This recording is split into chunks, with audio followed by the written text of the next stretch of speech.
I want to tell you this guy has seen a ton, and I mean a ton of pocket time. This guy has probably been in my pocket the longest out of all the knives. Cut through the whole box. It was actually 2 TVs, 2 different boxes, and this guy did that, you know, no issues the entire time. Cut through that box like it was butter, right? And even to this point, it's still holding an edge like it's nobody's business. What is going on, guys? Welcome back to the channel. My name is Miguel, and today we're going to be reviewing this guy right here, the CJRB Pyrite. This is an awesome EDC. This guy has seen so much pocket time. You guys have no idea. I've been EDCing this guy for a couple of months now, so I definitely have some substantial feedback to provide you guys with. So without further ado, let's jump right into it. So I had the opportunity to unbox this guy on the channel a little while back. If you haven't seen the unboxing video, make sure to check it out. But this is, I want to say, one of the most fidgety knives out in the market right now. So just a quick summary right here. You have a button deployment, right? That's very nice. You can button deploy and also close your knife, close the blade. Thumb deployment right here also, right? So let's see, thumb deployment, right? You can do that all day, every day. And you got a reverse, right, reverse deployment also, which probably is my favorite if I'm being honest. Of course, as long as your index finger doesn't get in the way, right? Boom, look at that. So what are we dealing with this guy here? Let's do some quick measurements on this guy. The overall length is going to be around, I want to say 7 3/4. Nope, I lied. 7 1/2. 7 1/2, a little bit under, right? Maybe like 7 3/8 as a total length. As far as the blade, total blade length is going to be around 3 1/4. The actual cutting edge is going to be right around under 3 inches, and then the handle is going to be right at 4 1/4 right there. So what are we dealing with on this guy? So we're dealing with a AR RPM 9 steel on the blade, which from what I've researched is a very nice budget but still solid steel from CJRB. This is a CJRB knife, of course. So we have a drop point blade style on this guy. It is stone washed, as you can see. The whole knife is actually stone washed, and it just gives you the whole exposed metal look to it. This guy has some G10 options in black and some other colors, but I just had to get this guy in the old exposed metal aesthetics, because to me it just it definitely scratches that itch right there. There's some knives that I like with G10, there's some knives that I like with micarta, but man, when they give me the option to get an old metal knife, I'm gonna go for it. I'm definitely gonna go for it, and that is exactly what I did with this guy. Just like I mentioned on the last video talking about the RUIKE P801, I feel like these two are like brothers from another mother, right? Because look at them, right? They are somewhat so similar, right? The same stone wash look to them, you know, all around. Obviously the RUIKE P801 is going to be a little bit longer, right? We got the Kershaw Leek also, which is like an old metal exposed design as well. So very, very comparable knives right there as far as the aesthetic goes, right? Obviously the RUIKE is going to be a little bit longer, the Leek is going to be a little bit shorter, right? But yeah, these are the 3 musketeers as far as the all exposed metal in my collection, and I love every single one of them, probably equally. If I had to choose one over the other, I'd probably have a very hard time, but you guys get the idea. Let's continue doing some size comparisons here. Let's do the Paramilitary 2 right there. That's going to be a much longer knife and wider too. The Paramilitary, or Para 3, sorry, Para 3. Definitely more comparable to the Para 3 as far as length goes, right? They are about the same. The PM2 is going to be a little bit of a longer knife. Let's see how it compares to the smock, Spyderco smock. Yeah, this guy's definitely gonna be a little bit longer, right, as you can see, but just as wide, right? Just as wide. All right, let's check here next to the Demko brothers, right? There is the shark's foot blade, a Demko AD 20.5, and here's the clip point blade right there, so you can see the Pyrite is just a little bit smaller in length. Obviously the Demkos are going to be a little bit wider too, just because of this pointy section right here. But again, just giving you an idea. Of course, that's what this whole comparison portion of the review is all about. So if you own any of these knives, or these knives are very common, very popular, at least it kind of gives you an idea kind of where the Pyrite ranks. Here it is next to the SENCUT brothers. That is the SENCUT Sachse. Here is the SENCUT Crowley, right? The Crowley is going to be a much longer knife, but the blade is going to be very, very similar, right? If it wasn't because of the sharpening choil being a little bit more pronounced on the Pyrite, that blade design will be very, very similar. Of course, the Sachse, right, just has a much wider blade right there, as you can see. Now we're talking here with the Wrap Model 1. This guy's going to be huge compared to the Pyrite. Checking it out here next to the Wrap Model 2. The Wrap Model 2 obviously is a smaller brother, right? So it's somewhat more comparable to the RAP Model 2 than it is to the RAP Model 1, if I'm being honest right there. You guys be the judge of that. Let's do some quick carry profiles here, right next to the RAP Model 1. The RAP Model 1 is obviously going to be a much thicker knife right there, as you can see. The RAP Model 2 is more comparable, I want to say, still a little bit wider, a little bit thicker, right, than the Pyrite. And next to the Sachse. Sachse is going to be thicker, of course, no doubt about that. Same deal here with the Crowley. Yeah, the Crowley is still going to be a little bit thicker. Next to the AD 20.5, very comparable to the AD 20.5, this version here with the Grivery scales. All right, Para 3, here we go. Para 3, a little bit thicker, just by hair probably. And last but not least, the PM2. PM2 also a little bit thicker right there, as you can see. All right, so what does it look like when it's in your pocket? What is the length and height in the pocket? What does that look like? Here it is next to the Paramilitary 2, the Para 3.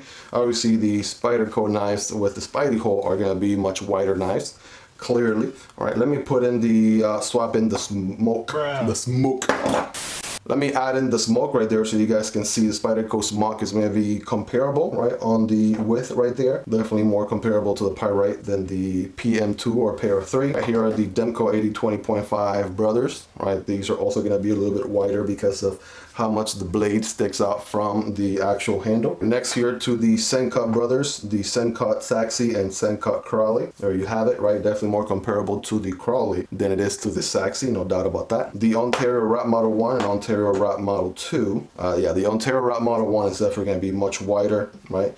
And the RAP Model 2 is a little slimmer for sure. So it's going to be somewhere in between there, as you can see. And last but not least, for consistency purposes, there you have it, right? There is the Kershaw Leek, right? And the RUIKE P801. So those are very, very comparable. Probably around the same width on all three of them. Okay, going back to the action again on this guy. This thing fires like crazy. Like, just hear it, right?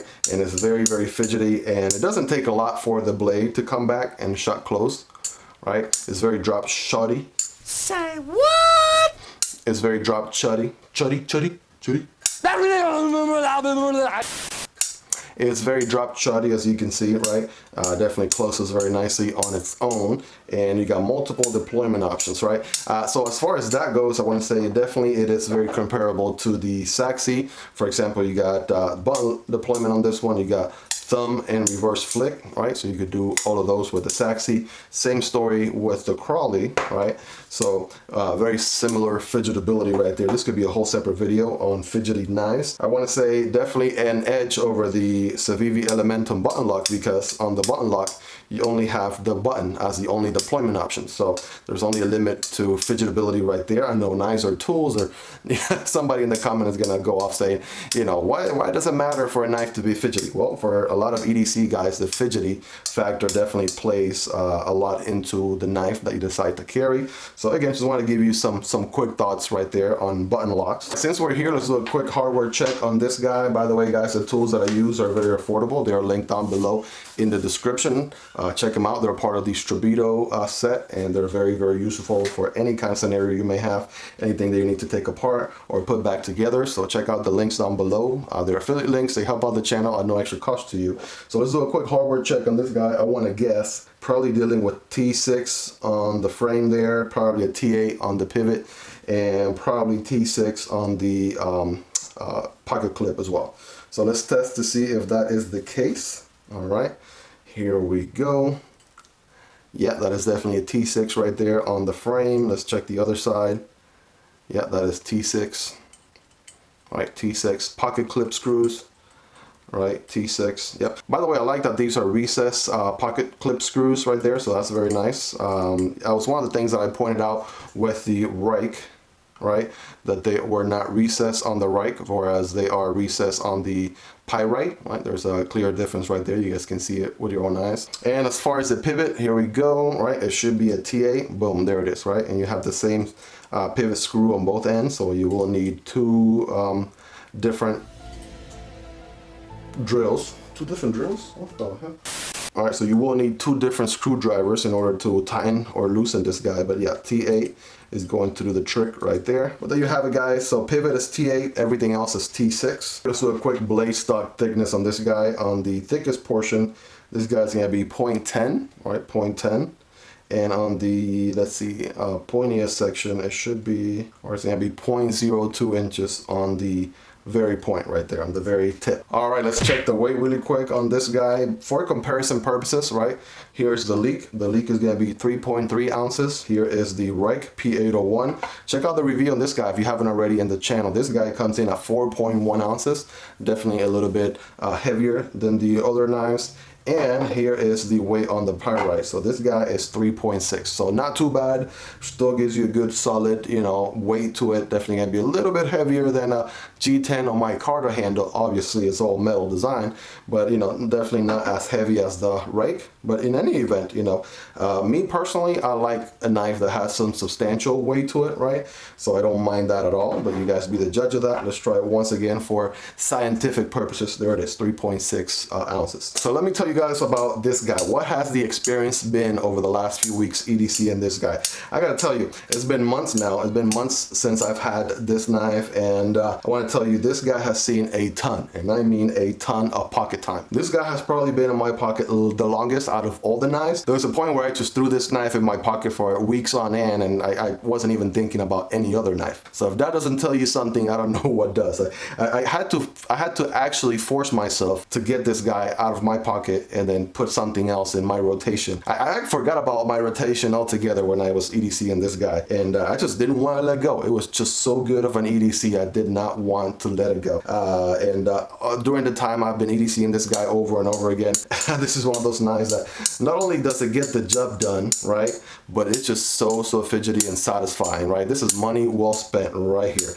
Check the links below in the description. By the way, there are affiliate links that do help out the channel at no extra cost to you. But I want to say this guy's gonna be somewhere around the $50–$55 ballpark, right? And for that price, I mean, you are getting a very solid EDC, to say the least, right? So what do we got going on here? We have a drop point blade, like I mentioned earlier. Right, got some nice jimping going on up here, which is very nice. A very good sharpening choil there as well, right? Something to keep in mind as well. As far as the ergos go, right, this guy fits completely in my hand with plenty of handle still left on the other end. I have average hands, not too big, not too small, but as you can see, I'm able to comfortably get a good grip on this guy with no issues. Just like I mentioned on the RUIKE P801 review, the only thing to keep in mind is you may find this knife a little bit slippery, right? If you're wearing gloves or what have you, if you're not being careful, or if you're like me with butterfingers all the time, because there isn't a pattern or anything printed on the actual handles. It's just this plain stonewash finish. You know, it may slip out of the hand here and there, right? So just be careful with that. Make sure you don't drop it while it's open. Yeah, definitely don't do that, right? Be careful with that. Probably be my only gripe. If anything, would have loved to see some sort of design on the handle, some along those lines. But I mean, the way it is, I ain't complaining. I like it the way it is. So not really something that would be a deal breaker for me. So this guy obviously is a button lock. So we got button deployment all day, every day. We got thumb deployment, right? And it's very smooth, and also reverse flick, like I mentioned earlier. Probably my favorite is the reverse flick, no questions asked. This guy is probably a little bit lighter than the RUIKE because it is milled, right? So you can kind of, as you can see, actually a little bit filthy. There's so much pocket lint going on in there. It's a little embarrassing. That just tells you how much I have carried this guy over the last couple of months. But yeah, it's certainly milled in the inside. No doubt about that. That helps with the weight a little bit. Explains why it was lighter than the RUIKE P801. So something to keep in mind there. The spacers are nice and solid, right? Some solid spacers right there for sure. Pocket clip, yeah, this guy is very deep carry, no doubt about that, right? Just like I mentioned on the unboxing, right? When you put this guy in the pocket, there's no concern about any portion of the pocket sticking out. As a matter of fact, it is so deep carry that a portion of the pocket clip actually stands higher or taller than the end of the knife right there, right? Since we're here, check out the blade alignment right there. That thing is smack in the middle. And again, I've been EDCing this guy for a long time now, and still dead center right there. Now, as far as the blade, right, how strong, how solid is the blade? I want to say that thing is not going anywhere. That is a solid 9.9 out of 10 right there, right? That is very solid. Could it possibly fail? All right, I mean, unless you really try to, you know, throw it off a building or something, that button lock is going to keep that blade nice and locked in place. Let me see, is there anything that I dislike about this knife? Honestly, it's hard to picture anything that I would dislike about this knife, if I'm being honest. I would say I would have liked for the handles not to be milled. I would have liked the extra weight. It would have given me a little bit more substantial weight to it, if you will. But again, that's just personal preference, right? Some people swear by the weight, so they like a knife to be as light as possible. So, you know, there's a nice lanyard hole right here. So if you're into that, it comes out on both ends. So you can put a nice lanyard attachment right there if you're into that. Honestly, there's not a lot that I would complain about this knife for the price point, for what it's done for me. I'll probably put you know, an image right here of cutting through some cardboard so you guys can see. You know, we bought a TV at home a while back, and I just cut through the whole box. It was actually 2 TVs, 2 different boxes, and this guy did that, you know, no issues the entire time. Cut through that box like it was butter. Right, and even to this point, it's still holding an edge like it's nobody's business. Of course, I know some people were looking forward to this, doing the paper cutting test. So here we are. Let's quickly check how much of an edge this guy has retained over time, even after being EDC'd for a long time now. So here we go, without further ado.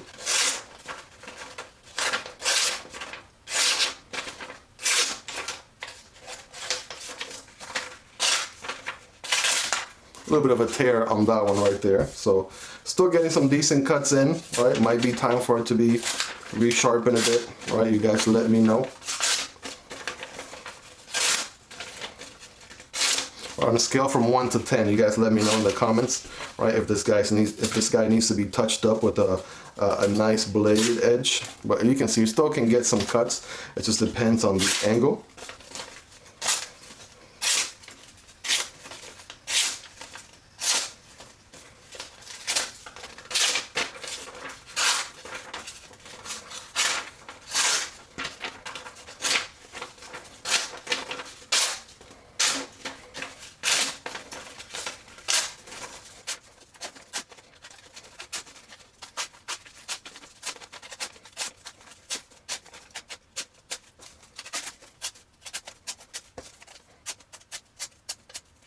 So if you guys made it this far, you guys are the real MVPs. I hope that I've been able to give you guys some substantial feedback. Any questions that you may happen to have about this knife and you want to ask me in the comments, please don't hesitate. I'll be answering all questions on the comments that I didn't get a chance to cover on the review. I definitely don't want the review to be an hour long, so I'm just giving you some quick rapid fire feedback, impressions, things that I've been able to observe over the last couple of weeks EDCing this guy. But yeah, definitely feel free to reach out in the comments, ask me any questions you may happen to have. If there's anything in future videos that you would like to see, right, definitely let me know. You know, we can definitely add that for future videos as well. Speaking of fidgety knives, guys, by the time you're done watching this video, it's very possible that the SENCUT Crowley, this guy right here with 4 different deployment options, is probably live in the channel. So if that is the case, I'll put a card right here. That has been it. I hope you guys have enjoyed the video. Thank you guys for watching, and I'll see you all next time. Peace.